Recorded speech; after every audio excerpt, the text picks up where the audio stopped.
కూడా bus service ఫ్రీగా ఇవ్వాలని చెప్పేసి 40% కర్నూలు జిల్లా ఆదోని మండలం పరిధిలోని మాంద్రికి గ్రామాల్లో టీడీపీ ఇన్ఛార్జ్ మాజీ ఎమ్మెల్యే మీనాక్షి నాయుడు ఆదేశాల మేరకు రైతన్న మీకోస వారోత్సవాలు door to door Annadata Sukhibhava కార్యక్రమాన్ని ఘనంగా నిర్వహించారు.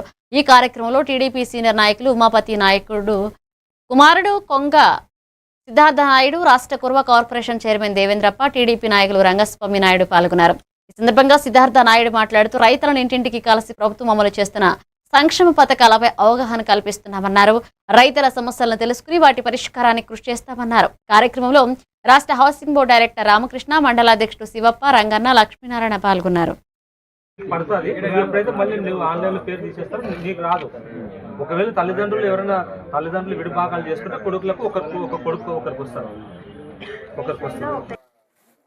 ఈరోజు మాంత్రికి గ్రామానికి ముఖ్యమంత్రి నారా చంద్రబాబు నాయుడు గారి ఆదేశాల మేరకు మన ఆదోని ఇన్ఛార్జ్ మీనాక్షి నాయుడు గారి ఆదేశాల మేరకు రావడం జరిగింది. ఇక్కడికి ఎందుకు వచ్చామంటే ఇవాళ అన్నదాత సుఖీభవ కార్యక్రమం నిర్వహించడానికి వచ్చాము. ప్రతి సంవత్సరం రైతులకి ప్రోత్సాహం కింద మనము సెంట్రల్ గవర్నమెంట్, స్టేట్ గవర్నమెంట్ కలిసి 20,000 ప్రోత్సాహం ఇస్తుంది. అందులో సెంట్రల్ గవర్నమెంట్ 6,000 అయితే స్టేట్ గవర్నమెంట్ 14,000 ప్రోత్సాహం 3 విడతల్లో ఇచ్చింది. రాష్ట్ర ప్రభుత్వము, సెంట్రల్ ప్రభుత్వము రెండు కలిపి 3 విడతల్లో. మన ఆంధ్రప్రదేశ్ రాష్ట్రం మొత్తం కలిపి 45,85,000 మంది రైతులకు వచ్చాయి. ఈ మాంత్రిక గ్రామంలోనే 300 చిల్లర మంది రైతులకు వచ్చాయి.